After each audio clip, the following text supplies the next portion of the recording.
Bismillahirrahmanirrahim. Assalamualaikum warahmatullahi wabarakatuh.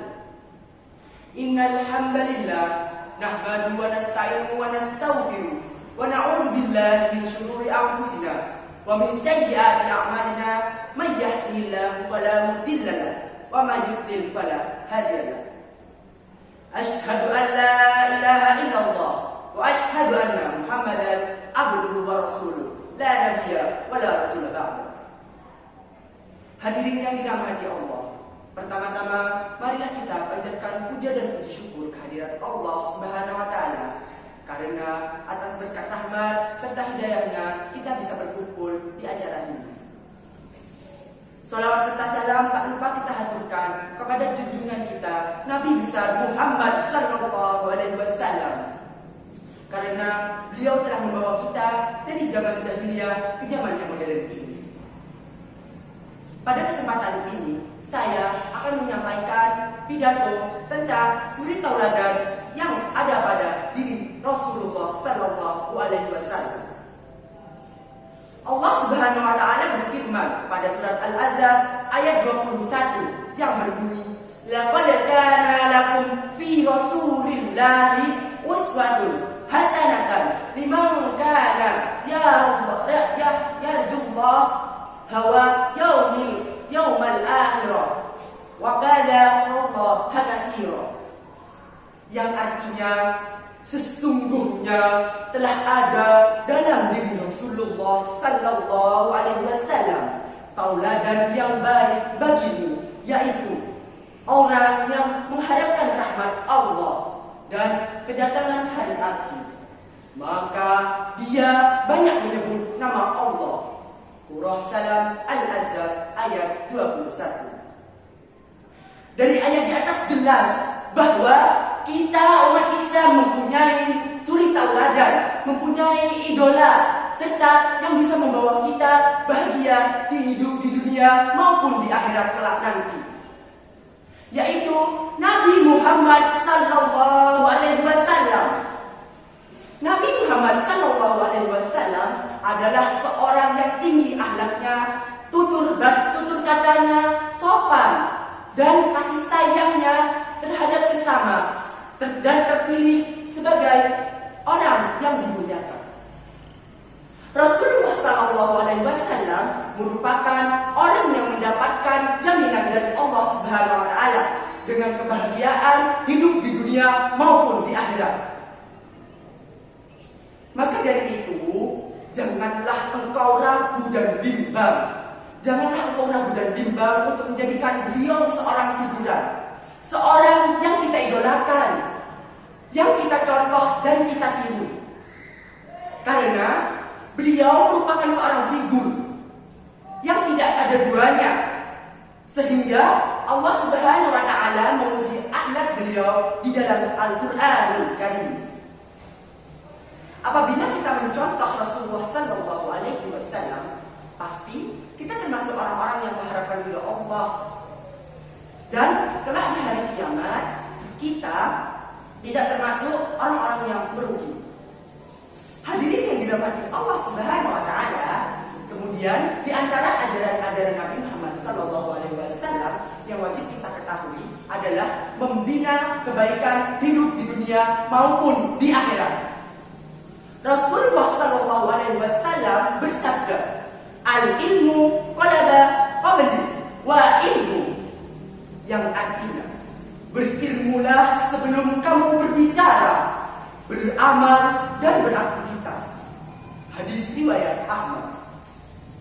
Dalam hadis kedua, Rasulullah sallallahu alaihi wasallam bersabda, "Wa man salaka tariqan yaltamisu fihi ilman, sahalallahu lahu bihi tariqan illa jannah."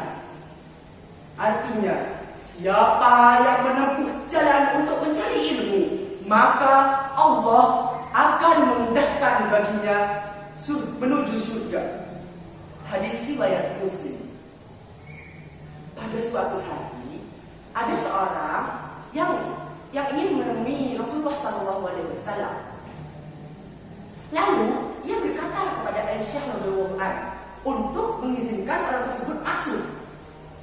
Nabi Muhammad SAW mengatakan bahwa orang tersebut dikenal sebagai orang yang buruk talibahnya. Aisyah radhiyallahu anha pun mengizinkan orang tersebut masuk, dan pria itu langsung duduk di depan Nabi Muhammad SAW. Nabi kemudian berbicara dengan ramah dan penuh perhatian. Kemudian Aisyah radhiyallahu anha menyampaikan kepada Rasulullah SAW bertutur begitu lembut serta menghormati orang yang kasar dan buruk itu. Rasulullah SAW kemudian menjawab bahwa pria itu adalah orang yang paling buruk di dunia, orang yang paling buruk di dunia. Tidak mau bergaul karena dia tidak mau bergaul dengan orang lain, dan dia menganggap orang lain lebih buruk daripada dirinya. Dari hadis di atas jelas bahwa kita umat Islam, umat Nabi Muhammad SAW harus bekerja dengan baik dan untuk mendapatkan kebahagiaan hidup di dunia maupun di akhirat kelak. Begitulah sebaliknya, hidup bahagia di dunia di akhirat.